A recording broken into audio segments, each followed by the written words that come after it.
Reactive thinking. Imagine stepping on a piece of Lego barefoot. Before you even register the pain, you've already jumped back. That's reactive thinking, the brain's built-in alarm system. It doesn't stop to weigh options. It just acts. Animals rely almost entirely on this. A rabbit bolts at the snap of a twig, no analysis required. Humans still use it constantly. A car swerves into your lane and you jerk the wheel.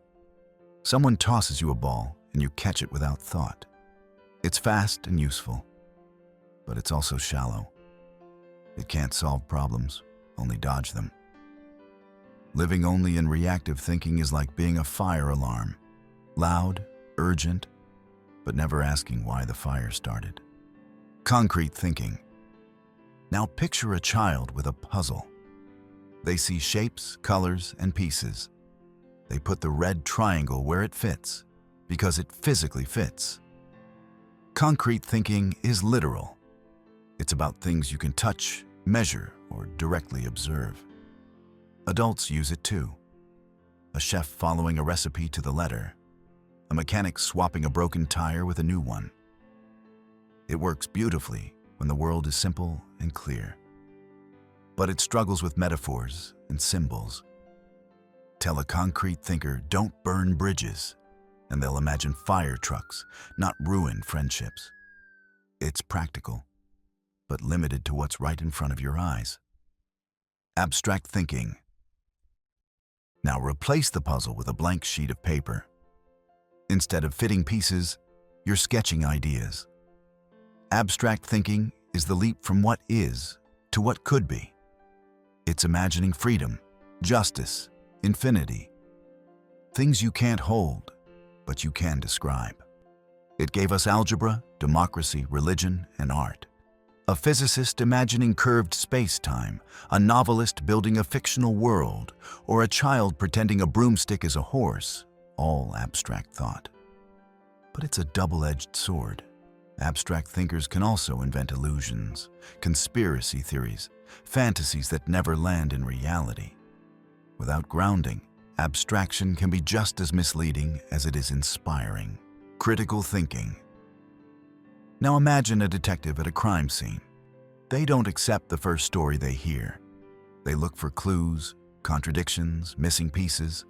Critical thinking is about testing ideas, questioning evidence, and refusing to be fooled. It's the skill that asks, is this really true? Politicians spin stories, ads exaggerate products, rumors spread online. A critical thinker separates fact from fiction, like a sieve catching the gold from the sand. But here's the trap. People who live only in critical thinking can become destroyers, not builders. They're excellent at tearing down bad ideas, but sometimes they forget to construct better ones. It's like living with a hammer. Every problem looks like something to smash. Creative thinking. Imagine that same detective suddenly asking, what if the butler isn't the killer? What if the cat knocked over the vase? Creative thinking bends the rules, connects dots others miss, and flips problems upside down. It's building a Lego spaceship with dragon wings, even though no manual exists. It's Picasso twisting reality into cubism. It's Steve Jobs imagining 1,000 songs in your pocket. Creative thinking produces newness, but it's chaotic. Without critical or concrete thinking, it's like fireworks. Bright, dazzling, but gone in seconds. Still, without it, we'd never invent, never innovate, never imagine a world beyond what we already have. Strategic thinking. Imagine you're planning a tennis tournament. You're not just asking who plays who tomorrow. You're thinking about the whole season. Which players get seated where? How do you schedule matches so the finals are exciting? How do you make sure the best players don't knock each other out too early? That's strategic thinking. Zooming out and designing the big picture. It shows up everywhere. A parent saving for their child's college isn't just thinking about this month's bills. They're making moves today that will matter 15 years later. Strategic thinking is about vision plus patience. That's why generals plan wars before the first battle begins. CEOs design companies to last decades, and chess players sacrifice a piece today to win the whole game tomorrow. Systems thinking. Imagine you're the mayor of a city. The buses are always late. A simple solution? Buy more buses. Easy. But a systems thinker sees the bigger picture. If I add buses, will traffic get worse? Will people even use them if bus stops aren't safe? What about the cost of drivers, fuel, and pollution? Suddenly, it's not just about buses. That's what systems thinking is. Instead of seeing one piece of the puzzle, you see how every piece connects. A teacher isn't just silencing one noisy kid.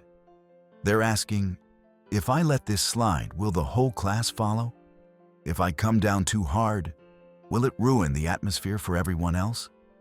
Even in sports, a football coach doesn't just replace one tired player. They think about team chemistry, the opponent's formation, and how substitutions now will affect the second half. Meta-thinking. Now picture you're playing a video game. Most players are lost in the level, trying to survive. But a meta-thinker presses pause and asks, why am I even playing like this? What's my overall strategy? They don't just play the game. That's what meta-thinking is. Thinking about your own thinking. Watching your mind the way you'd watch a movie. You catch yourself procrastinating, and instead of saying, I'm lazy, you ask, why do I avoid this task? Is it fear? Is it boredom? You notice that every time you argue, you use the same phrases, get defensive, and shut down. Meta-thinking makes you realize it's a pattern. Meta-thinkers carry a mirror in the mind. Transcendent thinking. And then there's a level beyond. Not just thinking about thinking, but going beyond thought entirely. Picture an athlete in the zone. A runner feels the ground vanish under their feet. A basketball player hits impossible shots without even aiming. This isn't planning. It isn't analyzing. It's pure flow. That's transcendent thinking. Or maybe the absence of thinking. It's not mystical, though many traditions describe it that way. Monks train decades to find it through meditation. For some, it happens in nature, staring at the ocean or the stars. For others, it comes when solving a problem so deeply that the self disappears and only the solution remains.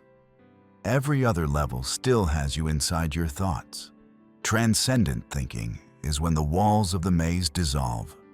You stop running around trying to escape and realize the maze was never real to begin with. It's rare, but once experienced, people spend their lives chasing it again. I'll be making more videos like this soon. Subscribe to see them.